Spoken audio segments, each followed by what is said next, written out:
Hey Casibang's crew, welcome to video 3 in our development unit. This one is all about social and moral development.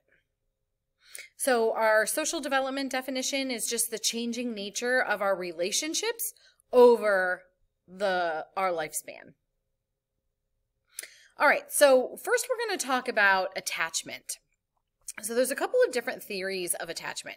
The first one is Harry Harlow in his study of attachment. And what he did is he studied monkeys, baby monkeys, and he took them away from their real moms, very sad, and he placed them with two different types of surrogate mothers. So one was just made of wire, and it had like a feeding bottle on it. And the other one was still the wire, but it was covered in soft cloth. So it was sort of made to look like, kind of like a stuffed animal almost. So they put a milk-producing nipple to both the wire mom and the cloth-covered mom. And he wanted to see if the monkeys would prefer one mom over the other. So attachment in his experiments was based on contact comfort, rather than feeding. Okay. So it wasn't about who was giving them food. Okay. Because both of them were giving food, but which one was more comfortable for them. You probably would not be surprised, okay, that they chose cloth covered mom. So here's actual images from the experiment. So here's wire mom, okay, and here's the cloth covered mom. So here the monkey is trying to get the food from over here, but kind of on mom's lap over here. So it showed that they preferred the cloth covered mom. No big surprise there, I think. I think that's, you know, something that you could have guessed. But that idea of contact comfort, okay, being, attaching yourself to someone that is comfortable. And I'm going to show you a short video clip of the actual experiment as well. And then another attachment study is from psychologist Ainsworth. I think her first name is Mary. I think it's Mary Ainsworth. And it's called The Strange Situation. So in her experiment, she asked mother and children, mom and a young child, to come into her laboratory, which was turned into a playroom, and she put them through different situations, different conditions to see how the child would react. So there were 4 different conditions specifically. So first of all, she just put him in the playroom and just watched how mom and child interacted and how the child interacted in the playroom. So remember, it's a playroom, so there's lots of different toys to play with, lots of new things for the child to do. So first, she just watched how they interacted when they first got in there. And then mom was asked to leave the room, and then the infant or the toddler was left alone in the playroom. So then she would watch to see what the infant or toddler would do. And then they send a friendly stranger into the playroom, again, to see how the toddler reacts. And then mom comes back and greets the child. Okay, so she's trying to see how the child is going to react in all 4 of these situations. Okay, remember when we talked about Piaget and cognitive development, there's a couple things happening in this strange situation experiment that Piaget would say is completely normal cognitive development. Okay, so mom leaves. Okay, they have object permanence now, so now we know, you know, mom left and we want her back. Okay, stranger anxiety, okay, when the stranger enters the playroom. Okay, so there's a couple of cognitive things that might be happening here as well. So through all of these interactions and watching these interactions, she came up with a few different types of forms of attachment, just from what she saw the behavior of the child during these different conditions. So the first type of attachment that she said is a securely attached child. So this is a child that explores the playroom, plays around when mom is there. So when they first get there, so they explore around the playroom. They become upset and explore a little bit less. So they stay in more of a confined area when mom is not present. Okay. So again, we're missing mom. And they show pleasure when mom returns, okay? Like they're happy, they're excited, yay, mom, okay? Whatever it is, they go over to her, okay? That is what is called a securely attached child. So the next one is what's called avoidantly attached. So this is what Ainsworth said was an insecure attachment. So this is when the child avoids the mother in all situations, okay? Even when they're first in the playroom, okay, they sort of ignore mom like she doesn't even exist there and act pretty coldly toward her. So don't really care when she leaves the room, don't care when she comes back, doesn't really notice, okay? That's that avoidantly attached. The next one is anxious resistant attachment. So also a form of insecure attachment where the child remains close to mom, never really leaves mom's side, is sort of attached at the hip, and remains very, very distressed. Okay. It ends up very distressed when mom leaves the room, very distressed when a stranger enters the room. And even when mom comes back into the room, is very, very stressed and distressed, probably crying, very, very upset, even though mom is trying to offer comfort. So these forms of attachment, so basically secure attachment and insecure attachment, and then insecure attachment just kind of breaks down into a couple of different types of attachment. So what Ainsworth had said is that like this avoidantly attached child is probably not getting any attention at home. They're probably not getting love at home. Mom doesn't play with them. Mom doesn't cuddle them. Okay, mom just gives those sort of basic necessities. So the child's not really attached to mom at all. Okay, they do things on their own. They play on their own. They don't care if mom leaves because that's how they've been brought up. They're used to that. And then the anxious resistant attachment, Ainsworth had said, this is probably the mom that goes overboard, that does everything for their child and doesn't let their child have any independence, doesn't let them do anything at all. Everything has to be mom, mom, mom, so that when mom's not in the picture, child doesn't know what to do at all.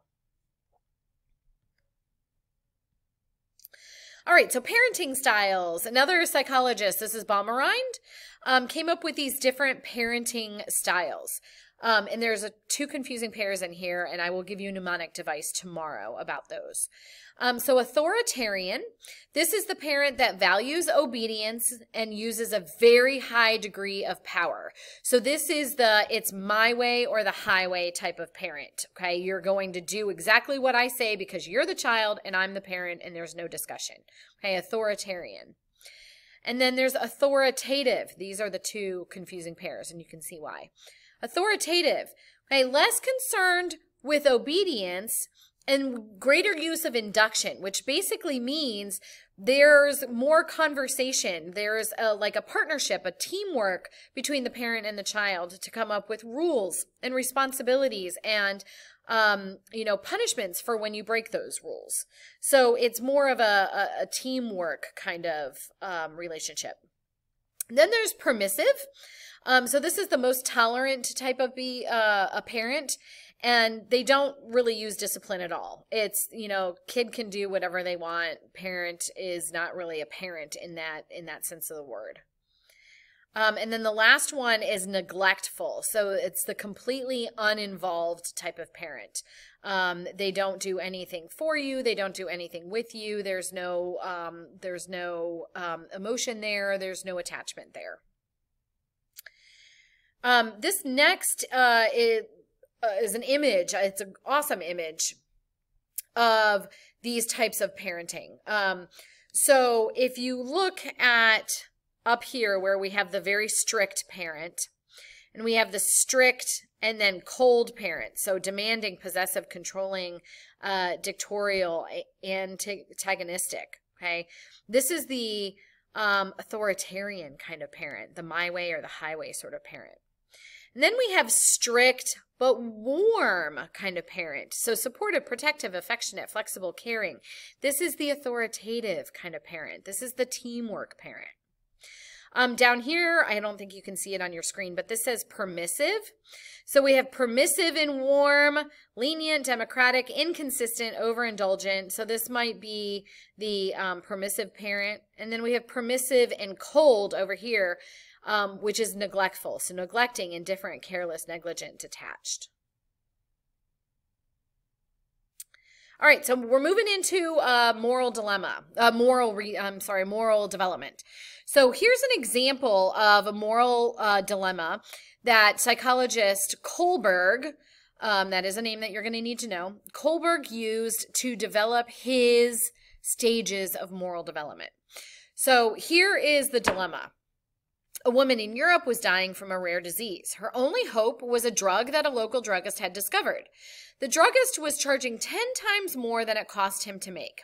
Heinz, the husband of the dying woman, had desperately tried to borrow money to buy the drug, but he could borrow only half of the amount he needed. He went to the druggist, told him that his wife was dying, and asked to let him pay the druggist later or to sell the drug at a lower cost. The druggist refused, saying that he had discovered the drug and he was going to make money from it. Later, Heinz broke into the druggist's store to steal the drug for his wife. Should Heinz have done that, and why? So this was called the Heinz dilemma, and he gave this to children, teenagers, adults, all age groups, and based on their responses, he developed his 3 stages of moral development. And these are the 3 stages. Oh, no, I'm sorry. I'll get to that in a second. So Piaget believed that moral development coincided with cognitive development, and Kohlberg believed him. He set out to prove that Piaget was correct. And Piaget, remember, did the stages, so that's why Kohlberg is in stages as well. So he assessed moral reasoning by posing hypothetical moral dilemmas to children, adolescents, and adults, and then examined the reasoning behind their answers. Okay, so then he comes up with 3 levels of moral development. Okay, here are the 3 levels. Okay, the first level, pre-conventional. So around age 9 or by age 9. And this morality is focused on self-interest. So this is reasoning based on, am I going to get in trouble? Okay, so reasoning or decision-making based on, am I going to receive a reward for doing it, or am I going to be punished for doing it? So this would be the, 7, 8, 9-year-old that is told to clean their room, and they're kind of like, do I really want to do that? Okay, and they decide that they're going to go ahead and do it because they'll get a candy bar if they do it. Or they're going to go ahead and do it because if they don't, they're going to get grounded. Okay, so all of their decision making on, whether they're going to do something or not do something, or be moral. Okay, are you going to tell the truth? Or are you going to lie? Are you going to cheat on something? Or are you going to do it yourself? Those type of things are all based on, if I get caught, will I be punished? If I do it, will I get a reward? The second stage is the conventional stage. So by adolescence. Okay, so this is where our morality shifts a little bit, and it focuses on caring for other people, particularly friends and family, and upholding laws or social rules just because they're laws and social rules. So this is, same example. Should I cheat on this test? Okay, so a person in conventional moral reasoning would say, no, I should not cheat on this test because cheating is wrong. Okay, not because they might get punished for it, not because they might get caught, because cheating is wrong. Okay, it's against the rules. My teacher said that, cheating is against the law at Farnell Middle School. Okay, so it's all about laws and rules and caring for other people. And then the last one is post-conventional. Mostly adulthood, But Kohlberg said that sometimes people never even reach this stage. So you can't assume that every adult is in the post-conventional stage. Some people don't ever reach this particular stage. And this is reasoning based on your own set of moral values or your own set of moral standards. These are values and standards that you have set for yourself, maybe through experience or through seeing other people or through education, but you have set your own moral standards. So I'm going to give you an example, and I'm going to apply all 3 stages to this example. This example, because most of you are learning how to drive or already have your driver's license. So this example is based on speeding. Okay, you wake up, you're running late for school, and you need to get to school. You need to get to school on time or you're going to end up with a detention. Okay, so a pre-conventional, someone who's in the pre-conventional stage might say, yes, speeding is okay because if I don't get there, I am going to get punished. So I have to get to school, so I'm going to speed. It doesn't matter. Okay. Someone in the conventional stage might say, I can't speed because the posted speed limit is 40 miles an hour, so I have to follow the law. So I am going to go 40 miles an hour because that's the law. If I get in trouble, it's my fault. I get in trouble. And then someone in the post-conventional stage might say, you know what? I am not going to speed because we are around a school. I pass an elementary school and a middle school on my way to Sickles High School. And it is really important to me that I make sure that children are safe. And I know that if I speed, then children might not be safe. So I'm not going to speed. Okay, so you see how the same situation can be applied 3 different ways through these levels of moral reasoning. So there are some criticisms on Kohlberg's levels of moral reasoning. Carol Gilligan criticizes his theory because he says it's really biased toward women. If you notice in the conventional stage, he says it's based on caring for other people. And she said that women are socialized to care about people more often than men are. So then it's biased toward women. She argued that women made more judgments using caring-based principles, okay, doing what promotes healthy, satisfying relationships and other people's welfare, and that women were socialized this way. So yes, they might make those moral decisions based on those concepts, more so than men would. Also, there's been said that there are cultural biases, particularly for the post-conventional level.